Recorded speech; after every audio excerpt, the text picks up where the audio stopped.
Palalakasin ni Pangulong Ferdinand Marcos Jr. ang socio-economic development sa lahat ng rehiyon sa bansa. Kaya naman muli nitong binuhay ang Regional Development Council na magsisilbing pinakamataas na tagaplano at tagapayo ng pamahalaan hinggil sa kaunlaran sa bawat rehiyon.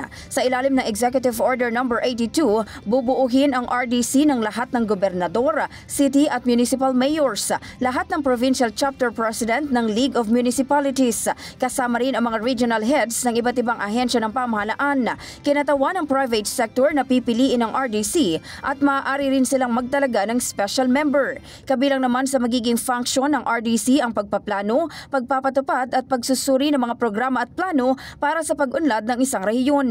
Sila rin ang magtataguyod at mangangasiwa sa pagpasok ng mga private investment.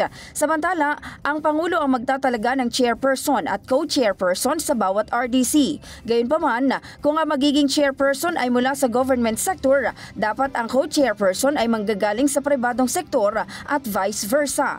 Pinapayagan namang magsumiti ang RDC ng listahan ng mga nominado para sa konsiderasyon ng Pangulo. Nitong nakalipas sa linggo, una ng pinulong ni Pangulong Marcos ang RDC sa Central Visayas. In the heart of changing lives, ito si Brigada Maricar Sargan ng 105.1 Brigada News FM Manila, The Music and News Authority.